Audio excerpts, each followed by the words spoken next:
Hello students. आज का हमारा टॉपिक है application of Gauss law. Previous video lecture में हमने डिस्कस किया था कि हमारा गॉस लॉ क्या होता है। तो आज हम बात करेंगे गॉस लॉ के फर्स्ट एप्लीकेशन का। और हमारा फर्स्ट एप्लीकेशन क्या है? Field due to an infinitely long straight charged wire. कि अगर कोई हमारा एक लंबा सा मतलब सिर्फ अलोंग लेंथ अगर कोई हमारा चार्ज्ड वायर होगा तो फिर उसके थ्रू आखिरकार हमारा इलेक्ट्रिक फील्ड कितना होगा, हमें ये कैलकुलेट करना है।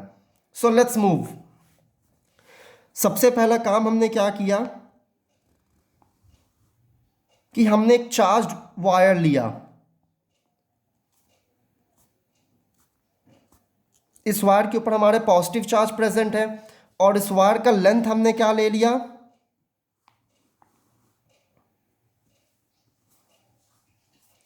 इस वायर का लेंथ हमारा L हो गया। अब नेक्स्ट स्टेप क्या होगा हमारा कि हमें इसके अक्रॉस एक गॉसियन सरफेस बनाना होगा। तो चलिए हम इसके अक्रॉस गॉसियन सरफेस बनाते हैं।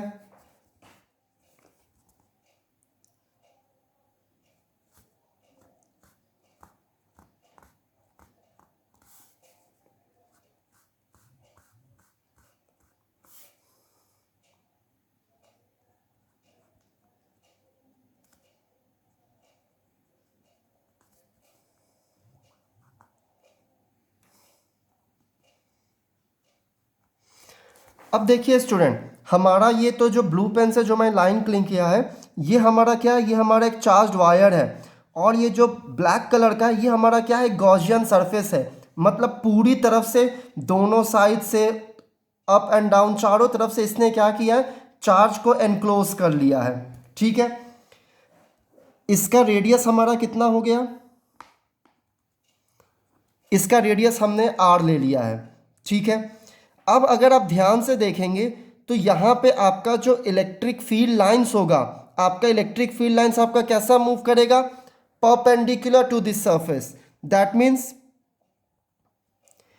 फील्ड लाइंस जो इसके थ्रू हमारे पास होंगे उसका हमारा फ्लो कैसा जाना चाहिए? Perpendicular through the surface. तभी यहाँ पे हमारा इलेक्ट्रिक फ्लक्स का भी कॉन्सेप्ट वैलिड होगा, because electric flux and Gauss theorem are correlated to each other. अब मैं यहाँ पे देख रहा हूँ कि हमारे यहाँ पे 3 सरफेस हैं। दैट मीन्स हमारा ये एक सरफेस है, सरफेस जिसका नाम हमने दे दिया S1। हमारे पास एक ये सरफेस है, दैट मीन्स एक ये ऊपर का सरफेस हो गया, एक ये साइड का सरफेस। अगर आपका ये एक सिलेंडर का फॉर्म हो रहा है दैट मीन्स आपका एक ये ऊपर का सरफेस होगा, एक नीचे का सरफेस होगा, एक इस साइड का सरफेस होगा आपका। बिकॉज इलेक्ट्रिक फील्ड लाइन हमारी इधर से एंटर कर रही है तो हम लोग इस सरफेस को हम लोग कंसिडरेशन में नहीं लेंगे। तो यहाँ पे हमारे पास टोटल 3 सरफेसेस होगा, upper circular surface, side length surface and the lower circular surface. So ये हमारा सरफेस S1 हुआ, ये हमारा सरफेस S2 और ये हमारा सरफेस S3। तो यहाँ पे हमने तीनों सरफेसेस के हमने नाम दे दिया। अब हम प्रोसीड करते हैं अपने डेरिवेशन पे।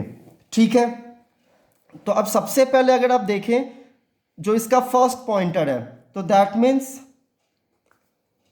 Surface S1 and surface S3 are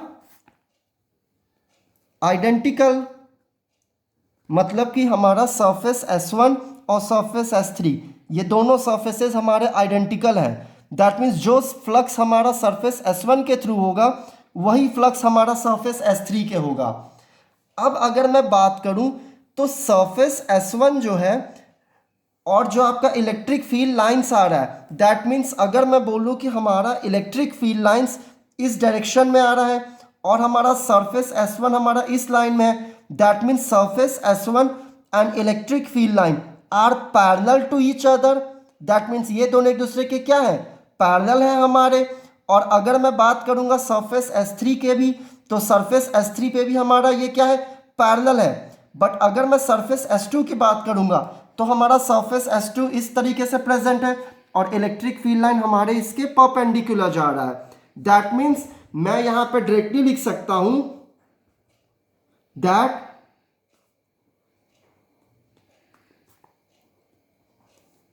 electric flux through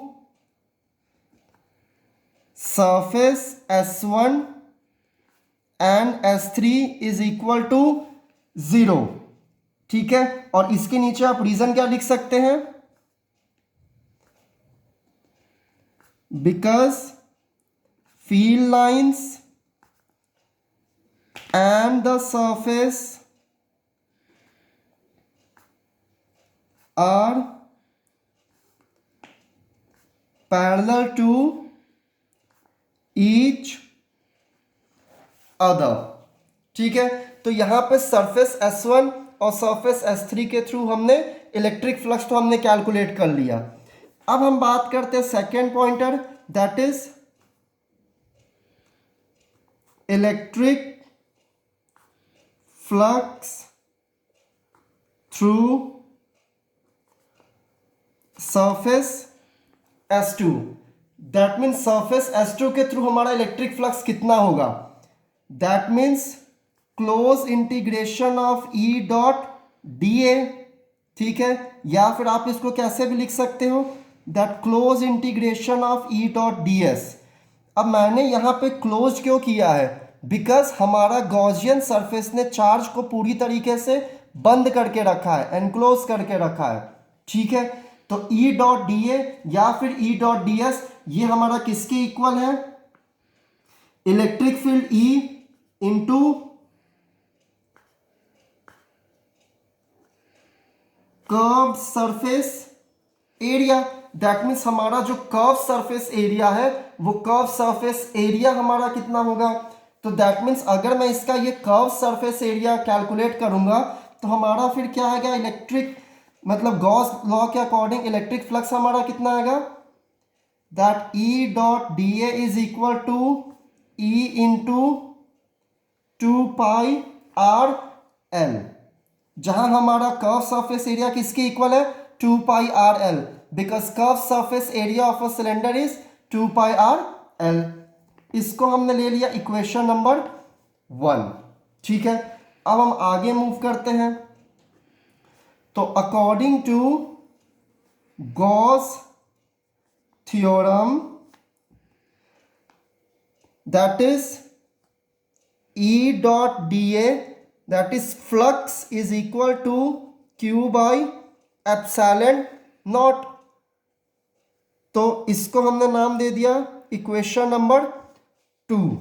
ठीक है, अब हम लोग क्या काम करेंगे, यहां पे भी हमारा E डॉट dA है, यहां पे भी हमारा E डॉट dA है, तो दैट मीन्स इक्वेशन 1 और इक्वेशन 2 को हम क्या करेंगे, इक्वेट करेंगे।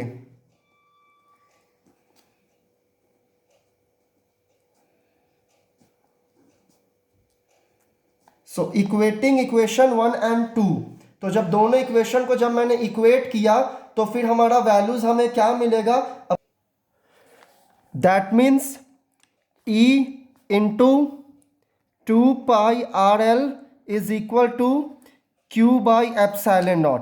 हमने सिर्फ क्या किया है, हमने इक्वेशन नंबर 1 और इक्वेशन नंबर 2 को हमने इक्वेट आउट किया है। That means E into 2πRL is equal to Q by epsilon naught. तो E into 2πRL is equal to Q by epsilon naught. हमें तो इलेक्ट्रिक फील्ड E कैलकुलेट करना है, तो हम क्या लिख सकते हैं, that electric field E is equal to Q by 2πRL epsilon naught. तो यहाँ पे हमें इलेक्ट्रिक फील्ड कितना मिला, Q by 2πRL epsilon not. अब अगर आप प्रीवियस वीडियो लेक्चर को अगर आप रिकॉल करोगे तो आपने वहाँ पे देखा है कि जो हमारा linear charge distribution, that means charge distribution along length हमारा क्या होता है, lambda is equal to Q by L। तो यहाँ पे भी हमारा, अगर हमें तो लेंथ L के लिए बात करना है कि हमारा लेंथ L के लिए हमारा टोटल आखिरकार हमारा कितना इलेक्ट्रिक फील्ड होगा, तो अब हम क्या कर सकते हैं, that means Q is equal to lambda L हो गया हमारा। अब इसकी वैल्यू हम क्या करेंगे, इसको हमने सपोज किया इक्वेशन नंबर 3, तो दैट मीन्स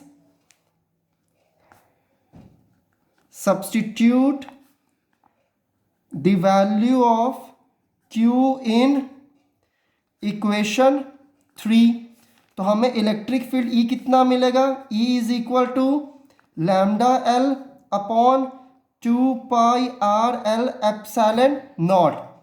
L से L हमारा कैंसिल आउट, तो दैट मीन्स हमें electric field E is equal to क्या मिलेगा, lambda upon 2 pi R epsilon naught. और यही हमारा इलेक्ट्रिक फील्ड किसके अलॉन्ग होगा, तो electric field due to a long straight charged wire.